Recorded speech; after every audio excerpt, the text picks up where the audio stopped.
fought and cut each other because he closed himself in State House.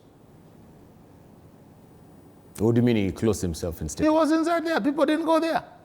As the country was dividing into 41 against 1 and all these things, he was nowhere. A president must be open up to people. People go to State House, they come, he also comes out, he meets people. So this is a multi-ethnic country. It was not an open policy, open door policy that we can see being, exemplified by President. You never heard, maybe you are so young, they used to say he's a say nothing, what nothing president. And the result was the country brewed itself into 41 against 1 before we realized we almost lost Kenya. Had Raila not said, enough is enough, let us reunite, we may have gone Somali way.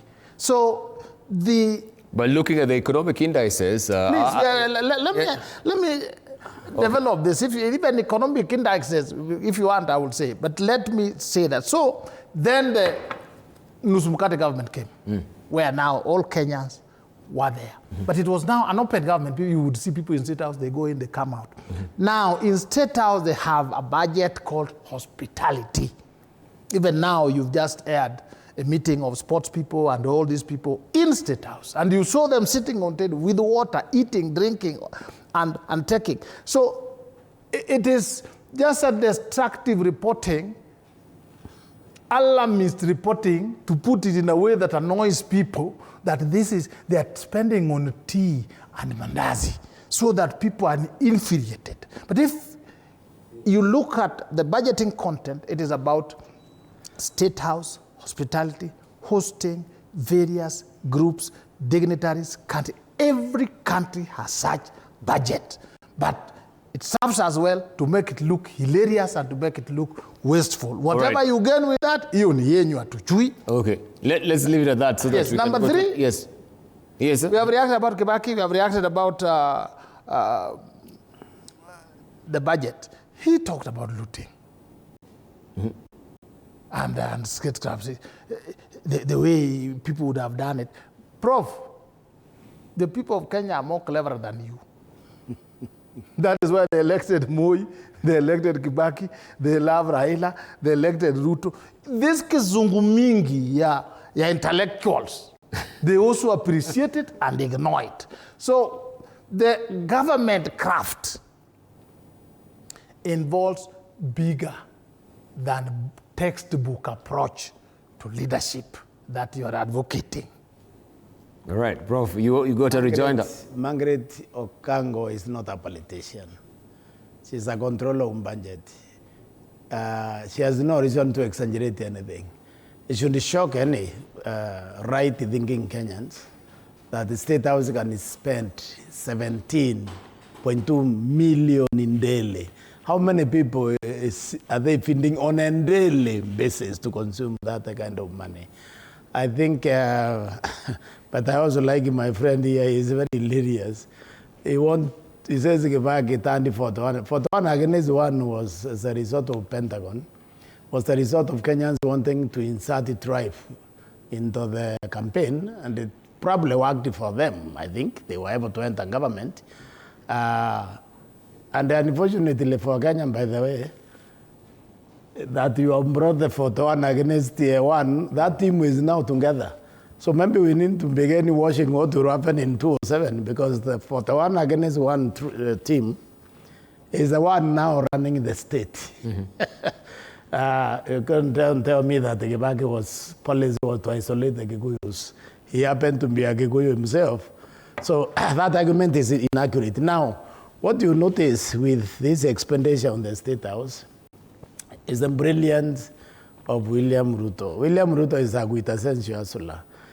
He wants to use hustlers to sell them failure. You see, when you go and give these poor people 10,000, and they have school fees they didn't pay, and the child has been sent home because the government has failed to send a capitation. And these people get the 10,000 and go and pay school fees. Do you know their mind may change actually on the president? Because Uhuru didn't give them that money.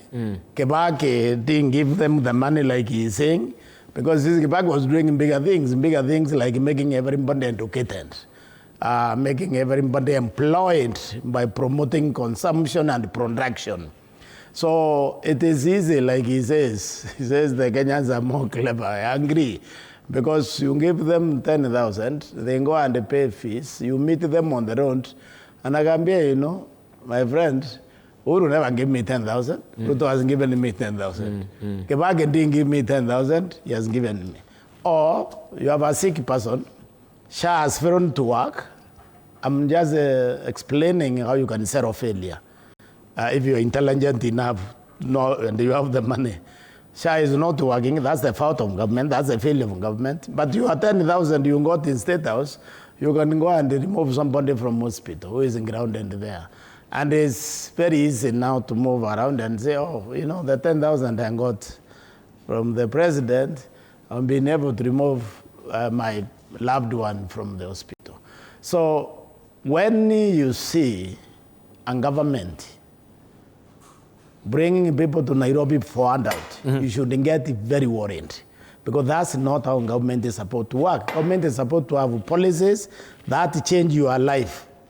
The plate of Githeri or whatever it is they are eating there, and the handout, whether it's 10,000 or 5, it cannot change your life.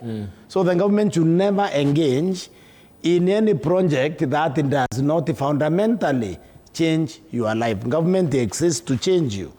And that is why Kibaki's concentration on building roads was good.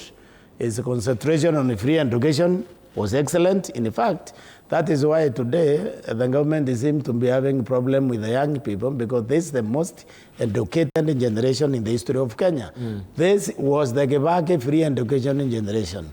They benefited from free education in primary, benefited from 100% transition into secondary school, and then benefited from the parallel programs.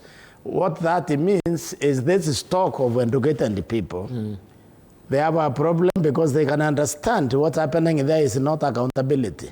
They can understand what's happening there is not empowerment. They know what empowerment means. Okay? So, my